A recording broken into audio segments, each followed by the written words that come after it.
artikel Kristen yang berjudul Kebebasan Beragama. Bapak Presiden Republik Indonesia Bapak Joko Widodo menyatakan bahwa negara Republik Indonesia adalah negara yang menjunjung tinggi kebebasan beragama. Kebebasan beragama dijamin oleh Konstitusi Republik Indonesia yaitu Undang-Undang 45 dan Pancasila. Tidak boleh ada undang-undang atau peraturan menteri, peraturan daerah, apalagi kesepakatan yang boleh melanggar konstitusi tertinggi negara Republik Indonesia. Dan ini harus diingat oleh semua kepala daerah, aparat hukum, bahkan seluruh rakyat Indonesia.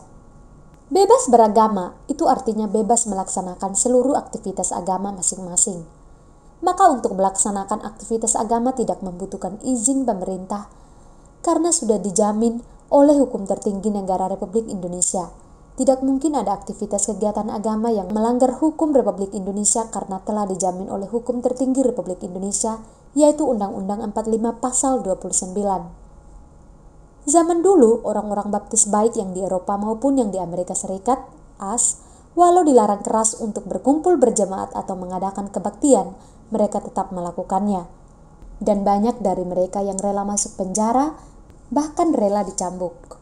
Obadiah Holmes mengadakan kebaktian di rumah seorang bapak yang buta, dan kemudian mereka ditangkap karena mengadakan acara kebaktian tanpa izin. Mereka dibawa ke pengadilan dan pengadilan menjatuhkan denda atau dicambuk.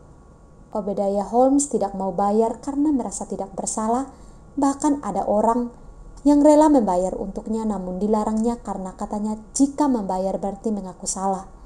Akhirnya pengadilan memutuskan mencambuknya sebanyak 30 cambukan. Sesudah pencambukannya, Obadiah Holmes hampir tidak bisa berdiri, dan seorang bapak yang menolongnya berdiri mendapatkan penghukuman. Namun sesudah pencambukan Obadiah Holmes, banyak orang bertanya, iman seperti apa yang membuat orang rela dicambuk sampai hampir mati? Dan sejak saat itu iman baptis semakin didengungkan dan semakin menarik bagi orang-orang yang masih berakal sehat terlebih yang mencari kebenaran. Hasil perjuangan Obadiah Holmes luar biasa. Banyak orang dituntun kepada kebenaran. Nama Obadiah Holmes menjadi pembicaraan dan sangat terkenal bahkan sampai hari ini. Dan dia adalah kakek buyut dari Presiden Amerika Serikat yang ke-16 yaitu Abraham Lincoln. Sesungguhnya sejarah Amerika Serikat mencatat ada banyak pengkhotbah baptis yang masuk penjara karena menyelenggarakan acara kebaktian tanpa izin. Mereka rela masuk penjara bahkan rela dicambuk sampai hampir mati. Dan para pengkhotbah baptis berjuang terus. Akhirnya setelah merdeka dari Inggris, kaum baptis berjuang keras agar negara mereka yang baru merdeka dari Inggris itu bisa menjadi negara yang menjamin kebebasan beragama atau mereka sebut kebebasan hati nurani. Atas usaha pengkhotbah baptis yang bernama John Leland yang berteman baik dengan anggota Kongres James Madison, mereka merancang draft The First Amendment of the Bill of Rights pada tahun 1791. Yang menjamin kebebasan beragama yang sebebas-bebasnya bahwa Kongres tidak boleh membuat undang-undang apapun yang bersifat keagamaan. Sejak saat itu gereja baptis berkembang pesat karena Injil bebas diberitakan dan pengajaran yang alkitabiah bebas dikumandangkan. Di Indonesia belum ada kejadian penginjil atau gembala atau orang Kristen yang ditangkap apalagi dicambuk dan dipenjarakan karena bikin acara kebaktian. Sesungguhnya kita memiliki kebebasan yang jauh lebih baik daripada di Amerika Serikat pada zaman sebelum 1791, kita bersyukur bahwa pendiri Republik Indonesia telah sangat bijak karena telah menjamin kebebasan beragama dan memakukannya di konstitusi tertinggi yaitu Undang-Undang 45 Pasal 29. Kita harus mengerti bahwa membangun gedung gereja memang memerlukan izin mendirikan bangunan IMB yang ada banyak aturannya.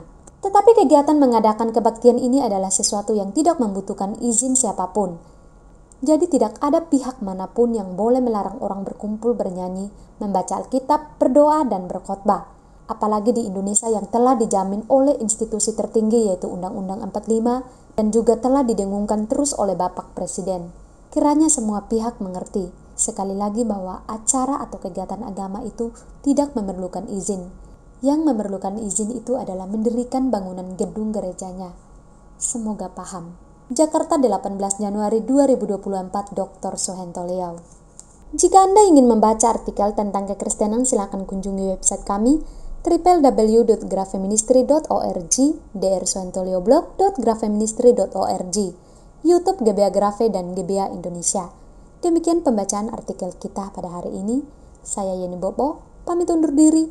Maranatha.